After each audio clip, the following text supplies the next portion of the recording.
Okay, here we are, day 37 in the V-Grow box. We've got a 3-gallon container of cocoa in there, and we did top the plant, and you can see now we've got plenty of side branches now coming out, but now is a good time to actually do some additional training here. What I want to do is take some of these branches that are towards the top here and bend them down, so that's going to allow these lower branches to kind of catch up some of the smaller ones here that are lagging a little bit. So if I'm able to bend this down, allow these ones to catch up, we have more branches come out, we'll be able to widen this plant some more, and we'll get a nice even canopy out of it. So for these two branches that are kind of up, the tallest branches out of the bunch, I'm going to use these bud trainer clips in order to clip it down. So pretty easy to slide on, just like that. That should be good.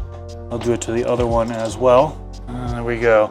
So we've got both in there right now. Perfect. So we will go ahead and we're going to allow some of these side branches to catch up. And as these side branches are catching up, we'll continue to kind of bend them down and widen this plant out so it kind of fills up this grow space. Other than that, the plant is looking very healthy. You can see that even this branch down here is kind of lagging. I would like for this one to catch up. Sometimes what I'll do is I'll tuck this above some of the other plants. Sometimes it works, sometimes it doesn't. But we'll pop these in here. We can see if we can get some of these to just grow up past the other ones. Okay, good. It looks a little messy right now, but that's how it is. Plant is looking healthy overall. I did mix up some nutrients here. We have 9 milliliters of part A, 9 milliliters of part B. Here they are right here. They're the Vivo Sun nutrients that came with the grow box. And you can see the water level gauge right there. And if we open it up, you can see the water level is pretty low there. So I'm gonna go ahead and fill this up right now. The ppm on this mixture is 730. That's on a 500 scale TDS tester. pH to 5.8. Pretty easy to just pour it in from here with this 5-gallon bucket. Pop this back on, and now we are good to go. Now some people might be wondering, why not add in Stash Blend right now? I do add in Stash Blend, but I do that every other watering. And I don't actually put that into the reservoir. What I've been doing is just mixing up, it's kind of its own little mixture, and then doing a soil drench. Dosage I do for Stash Blend typically is ½ teaspoon per gallon of water. So yeah, next time I need to water this plant, it'll get some Stash Blend. All right, here we go. Day 41 in the V-Grow box. You can see the plant is looking pretty good, healthy across the board. Definitely want to get in here and do a little bit more training. I want to widen this plant some more. I already have some bud trainer clips on here, but I want to get in here, remove some of the ones that don't need to be on there anymore, and then add on some more so we continue to widen this plant so it can be from wall to wall, really, is what I'm aiming for here. Also, the water level is low, so I'm going to go ahead and add in some nutrient solution. Already mixed up some nutrient solution right here, and I also added in some Stash Blend, ½ teaspoon per gallon of water. There's 1 gallon right here, so there's a little bit settling in at the bottom here, so I'm going to give it one more mix. That should dissolve it up. I'm actually going to scoop some out here and hit it from the top this time. A little bit there, I'll rotate it around so I can get better access to the other side here. Then the rest of it's going to be poured into the bottom just like I have been doing. All right, I added in those bud trainer clips. Some of these taller branches I went ahead and got a little bit more aggressive, pushing them down a little bit further than I normally would, but really want to allow this middle to kind of catch up, and these side branches that are kind of lagging here, kind of push them up to the top and see if they can start to outgrow the ones that I currently just pinned down. So although some may say that this looks kind of ugly right now, it'll soon take its shape. And yeah, this is again just a technique to widen the plant. I'd like to maximize this grow space. It's a pretty small grow space, so I'm going to look to maximize it before flipping over to flower. So we've got a little bit ways to go here, but I'm liking how everything is looking so far. All right, here we go. Day 48. This plant continues to grow at a very good pace.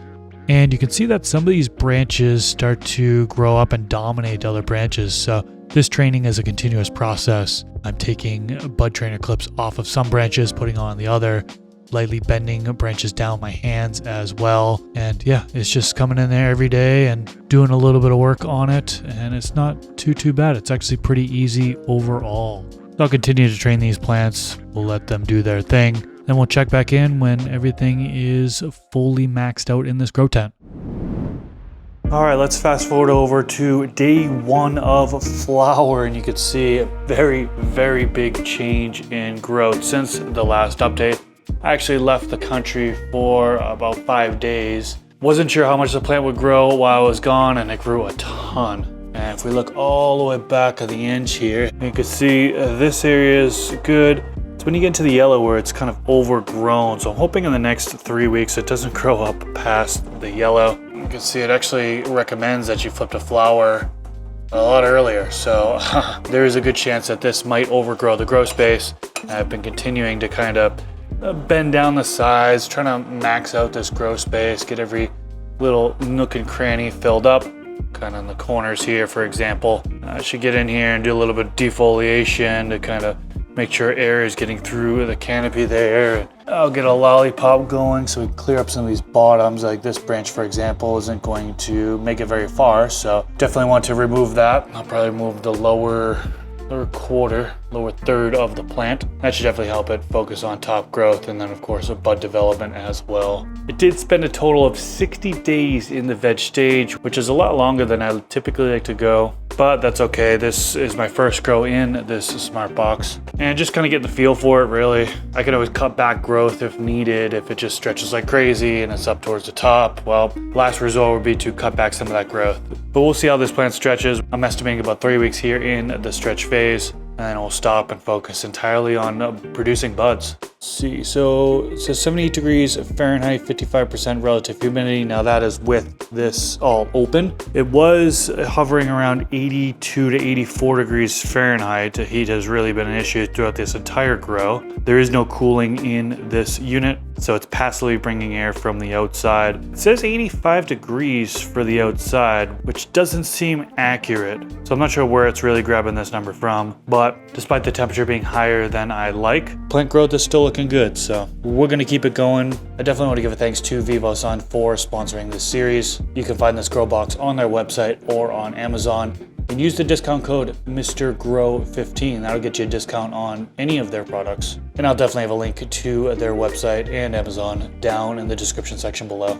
And yeah, so far so good, looking pretty good. We'll just wait and see how this plant develops. And yeah, fingers crossed for me. Appreciate y'all tuning into this one, and I'll catch you in the next one. Peace out, everybody.